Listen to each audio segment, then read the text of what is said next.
Bem-vindos ao Observatório da Imprensa. Quando ele chegou ao Brasil, estava no auge da fama. Escritor vivo, mais traduzido e mais adaptado para o cinema. As biografias lhe valeram o título de um caçador de almas. Ninguém desconfiava que, na realidade, Stefan Zweig era um caçador de utopias. Poeta em busca de um mundo melhor. Desiludido com a União Soviética, detestava o materialismo americano e estava horrorizado com o terror racial nazista que se espalhava pela querida Europa. A América do Sul era a sua esperança e agarrou-se a ela no primeiro rincão que visitou, o Brasil.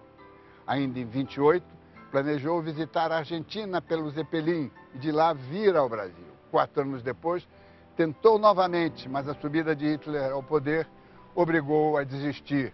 Em 1936, recebeu um convite para um congresso de escritores em Buenos Aires. Aceitou, mas antes fez uma escala no Brasil. Amor à primeira vista. Em agosto de 1936, começou o capítulo brasileiro na biografia de Stefan Zweig, que se estenderá pelos próximos 6 anos até a sua morte em Petrópolis. Antes de embarcar para Buenos Aires, prometeu que seria o camelô do Brasil na Europa e logo voltaria para escrever um livro sobre o país que recebeu com tanto entusiasmo.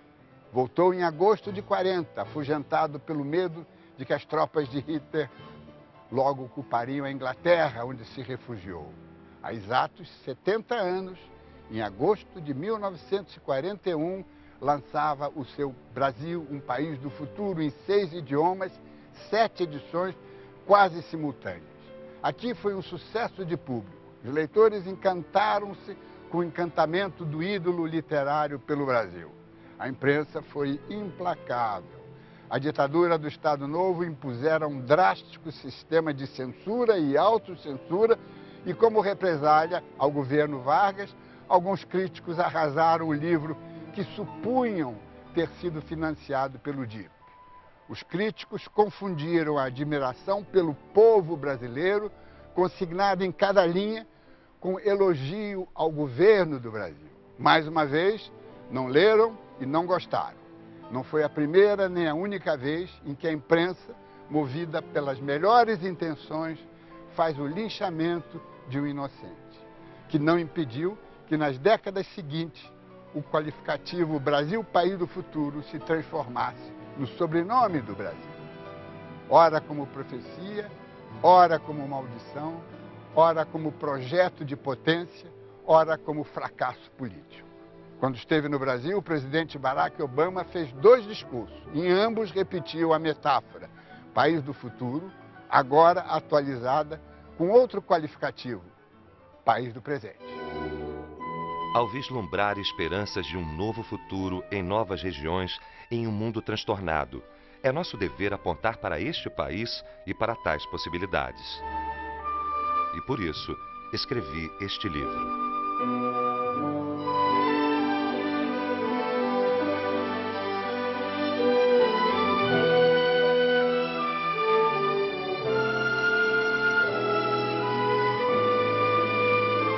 Ele foi visionário, porque no Brasil de 41 era um Brasil bastante precário ainda, né? O Zweig detectou uma coisa, detectou o potencial do país. A interpretação dele do Brasil é uma interpretação que traz consigo uma aposta. A ideia de que o futuro foi loteado para o Brasil permanece. Naquele momento, ele era um motor de best-seller. Stefan Zweig nasceu em Viena, mas é considerado um dos primeiros europeístas. Seu primeiro sucesso foi como introdutor de poetas de expressão francesa para o público de fala alemã. Idealista do início até os últimos momentos. A sangria da Primeira Guerra o converteu num intransigente pacifista e internacionalista.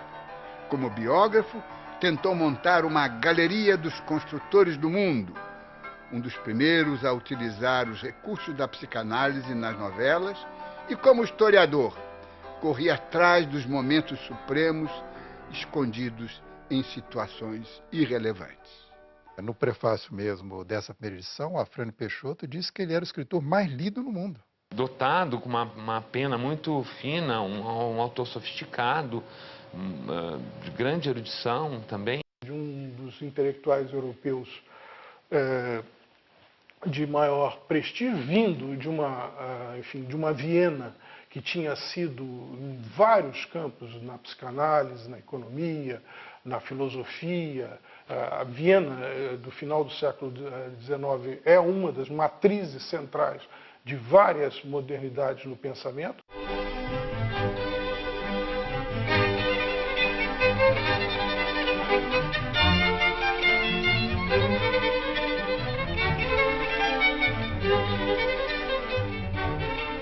A primeira chegada foi inesquecível e selou sua ligação com o país.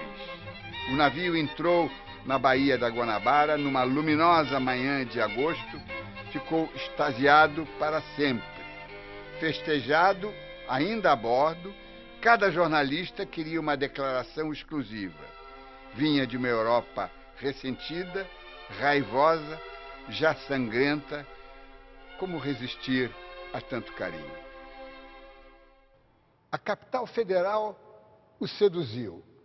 Cidade europeia, sofisticada, chique, aristocrática. A suíte presidencial reservada pelo governo aqui no Copacabana Palace o encantou. O cicerone designado pelo Itamaraty, o diplomata Jimmy Chermon, da família Melo Franco, era um rapaz cultíssimo, poliglota, sentiu-se no seu mundo. E horas depois, quando foi ao Itamaraty agradecer pessoalmente ao ministro Macedo Soares pelo convite, foi rodeado pelas admiradoras e funcionárias do Itamaraty que lhe pediam fotos, autógrafos, dedicatórias. Ele era uma celebridade, isso ele registrou nos seus diários.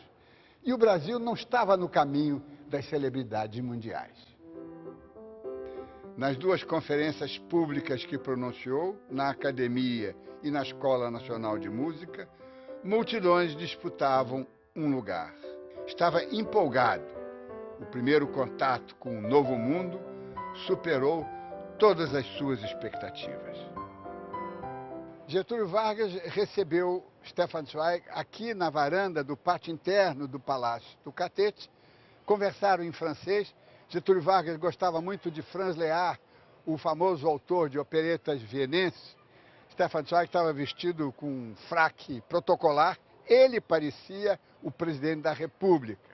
Ninguém contou ao visitante que, naquele exato momento, o governo brasileiro estava deportando para a Alemanha nazista Olga Benário Prestes, companheira de Luiz Carlos Prestes, comunista, judia, grávida.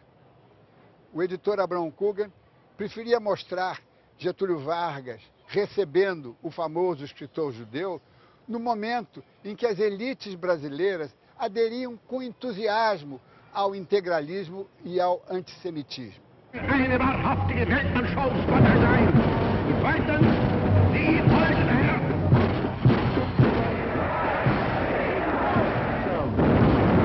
Stefan Zweig percorreu o mundo para descobrir povos especiais. Quando Hitler tomou o poder, fugiu para a Inglaterra e, quando a Inglaterra parecia ser a próxima vítima, retornou ao paraíso brasileiro, que, como todos, foi fabricado pelo contraste com o inferno nazista. A atmosfera que os exilados tinham na Europa era a pior possível. Perspectiva de guerra, ou já a guerra acontecendo, medo, fome, filas intermináveis em todos os consulados, embaixadas, representações diplomáticas, dificuldade de locomoção, boatos, clima pesado, dependendo da época do ano, frio intenso. E ao embarcarem para o Brasil, eles chegavam aqui e encontravam uma atmosfera completamente diferente. A decisão de Stefan Zweig de vir para o Brasil e escrever um livro sobre o Brasil surpreendeu até o seu editor brasileiro, Abrão Coogan, que no dia 23 de julho de 1940 recebeu um telegrama via Western, um telegrama muito rápido daquela época, anunciando que Stefan Zweig viria para o Brasil de navio, chegaria aqui no dia 21 de agosto, para terminar o livro brasileiro. Esta é a certidão de nascimento de Brasil, um país do futuro. O país urbanizava-se, a população crescia, sucessivas levas de imigrantes ampliavam os mercados. O Brasil estava no Estado Novo e, portanto, numa ditadura. Era um país que o poder central era praticamente único, era quem realmente governava. O país não estava, nesse momento, organizado do ponto de vista federativo. E o Poder Executivo governava soberano, sem o Congresso, com uma justiça, em grande parte, submetida aos seus desígnios. Durante o Estado Novo, o Brasil passava por transformações muito importantes, porque o Brasil até então era um país essencialmente rural, agroexportador, com um predomínio muito grande do campo sobre as cidades. O Cais do Porto do Rio de Janeiro, em 1940, em agosto de 1940, não estava tão apinhado como aconteceu 4 anos antes, em agosto de 1936, que foi uma chegada triunfal. Dessa vez, ele vinha fugido. O Stefan Zweig sai da Europa desencantado. Ele sai da Europa com imaginando o seguinte: olha, eu estou aqui no topo da civilização, né? A Europa, naquele momento, tinha mais, digamos, riqueza institucional, tinha mais história do que a América e qualquer outra parte do mundo, né? Quer dizer, era o centro do mundo ainda. E ele disse: olha, eu estou aqui no centro do mundo, no alto no topo da civilização, e estou vendo fracasso. Ele não podia mais voltar para o seu país natal. Os livros dele tinham sido queimados, primeiro em 1932 na Alemanha, depois os livros dele foram queimados no seu próprio país, da Áustria. O Brasil, na verdade, é para Stefan Zweig também a última chance. É um lugar que ainda não foi configurado pelo processo civilizador, quer dizer, não havia sido ainda configurado por esse processo civilizador, mas ao mesmo tempo não havia sido ainda tocado, maculado por aquilo que estragou sociedades que supostamente teriam vivido o processo civilizador.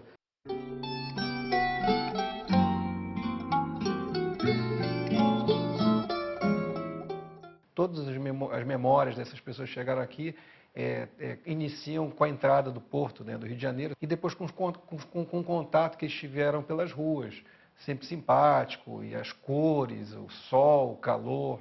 Era um contraste muito intenso, especialmente para alguém que saía do medo, do ambiente de tensão, de repressão, de ameaça.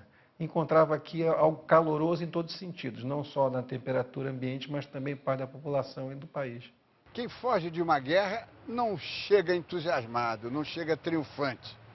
Ele estava já iniciando o processo de depressão, mas uma coisa, ele estava preso. É o projeto do livro sobre o Brasil, que ia abrir, talvez, um novo elenco de assuntos para ele e, sobretudo, ia lhe garantir a segurança de um visto de residência num continente que estava longe da guerra. Recomendou a Coogan que não trouxesse muita gente na recepção aqui no Cais do Porto, mas queria os repórteres para lhe garantir no dia seguinte um título, se possível na primeira página, anunciando que ele voltou ao Brasil para cumprir a promessa de escrever o livro sobre o Brasil. Ele tenta encontrar a possibilidade de uma, digamos, ressurgência, né, de um ressurgimento do mundo, um novo renascimento. Será que um país novo, sem história, ou com uma história breve, né, sem os vícios da Europa, é capaz de chegar a um futuro diferente? O Itamaraty foi o ministério do governo Vargas com o qual Stefan Zweig esteve mais próximo. Não foi o único, naturalmente, mas foi o que esteve mais próximo dele, sobretudo aquele núcleo de diplomatas ligados ao clã Melo Franco. E foi esse grupo que engendrou o projeto dele sair da Inglaterra, vir para o Brasil, escrever o livro sobre o Brasil e receber o visto permanente de residência. E assim aconteceu. Só que esse visto não poderia ser concedido publicamente, porque senão haveria fila nas portas aqui do Itamaraty. A política imigratória foi sendo delineada ao longo do primeiro governo Vargas. E não só por conta de uma pressão ou de uma orientação unicamente do presidente, mas pela parte da sociedade. Então, desde a Constituição de 1934, se começou a se estabelecer que tipo de imigrante era desejável para o Brasil. No consulado em Buenos Aires, além do precioso carimbo com visto de residência, foi datilografada no passaporte a expressão dispensado de toda a documentação. Este era um privilégio ainda maior, porque livrava o portador das teias da burocracia. A dispensa da documentação aparecia em todas as instâncias, em algumas, para apressar os trâmites, mencionava-se a fama internacional do escritor. Concedido o visto, a carteira de identidade modelo 19 foi expedida no prazo recorde de 60 dias. Um milagre. Para os estrangeiros europeus, de modo geral, não sendo uma pessoa de muito destaque, como é o caso do Stefan Zweig, ou um grande cientista reconhecido, as dificuldades seriam muito grandes. No próximo bloco, abrigado nos trópicos, Stefan Zweig sugere o Brasil como alternativa para uma nova civilização.